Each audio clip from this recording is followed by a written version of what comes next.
1947లో స్వతంత్రం సిద్ధించినప్పటికీ దానికి ముందు జరిగిన పోరాటం ఎన్నో త్యాగాలను, వీరోచిత సంఘటనలను కళ్ళకడుతుంది.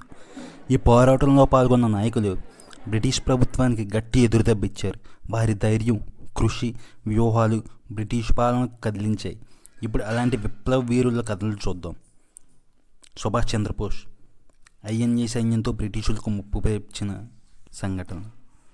సుభాష్ చంద్రబోస్ బ్రిటిషులకు ఒక పెద్ద సమస్య. ఆయన గాంధీ అహింసా మార్గాన్ని వదిలి ఇండియన్ నేషనల్ ఆర్మీని ఏర్పాటు చేసి 5 పోరాటం మొదలుపెట్టారు. బ్రిటిష్ల పర్యవేక్షణలో ఉండగా గుప్తంగా జర్మనీకి, తర్వాత జపాన్కి వెళ్ళడం జరిగింది. తుమ్ ముయే కామ్ దో, మై తుమ్ హింద్, స్వతంత్ర దొంగ అనే నినాదంతో ప్రజల్లో ఉద్యమ స్ఫూర్తిని నింపించారు. జపాన్ సహాయంతో ఆజాద్ హింద్ ఫౌజ్ ఏర్పాటు చేసి బ్రిటిషులపై భయంకరమైన యుద్ధం మొదలుపెట్టారు. బ్రిటిష్ ప్రభుత్వానికి ఈ పోరాటం పెద్ద తలనొప్పిగా మారింది. భగత్ సింగ్ సైన్యం వ్యతిరేక ఉద్యమ వీరుడు. భగత్ సింగ్ యువకుల్లో విప్లవ జాలాన్ని నింపిన వ్యక్తి. లాలా లజపత్ రాయ్ మరణానికి ప్రతీకారణంగా బ్రిటిష్ అధికారిని హత్య చేయడం అతని అంకిత భావాన్ని చూపుతుంది. సైమన్ కమిషన్ వ్యతిరేక నిరసనలో పాల్గొని బ్రిటిష్ దౌర్జన్యాన్ని ఎదిరించడం, బ్రిటిష్ అసెంబ్లీలో బాంబు పేల్చి అగ్నిగుండం సృష్టించడం, ఇంకిలాబాద్ జిందాబాద్ నినాదంతో యువతని విప్లవ శక్తిని పెంచడం, చివరకు ఉరిశిక్షను ధైర్యంగా స్వీకరించడం ఇది బ్రిటిష్ పాలనకు గట్టి ఎదురుదెబ్బ. మహాత్మా గాంధీ అహింసా ఉద్యమంతో బ్రిటిషులపై గట్టి దెబ్బ. గాంధీ అహింసా మార్గాన్ని అనుసరించినప్పటికీ ఆయన నాయకత్వం బ్రిటిష్ పాలనకు తీవ్రంగా దెబ్బతీసింది. దండియాత్ర ద్వారా ఉప్పు సత్యాగ్రహాన్ని ప్రారంభించి బ్రిటిష్ వ్యాపార వ్యవస్థను నాశనం చేశారు. క్విట్ ఇండియా ఉద్యమం ద్వారా స్వతంత్ర భావన ప్రజల్లో పెంచారు. సివిల్ డిస్ఓబీడియన్స్ ఉద్యమం.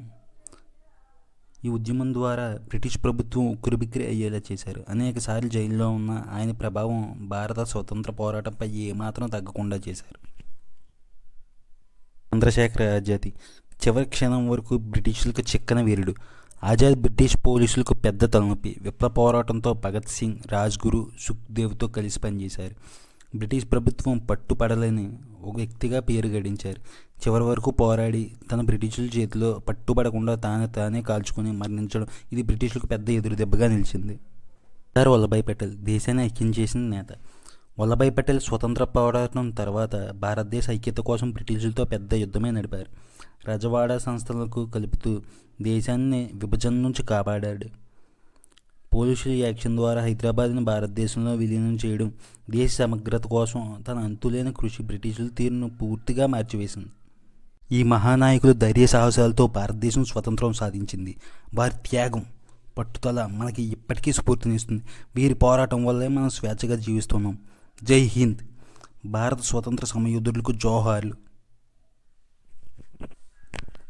ఈ వీడియో మీకు నచ్చినట్లయితే మన ఛానల్ని సబ్స్క్రైబ్ చేసుకోండి ఫ్రెండ్స్. Thank you friends.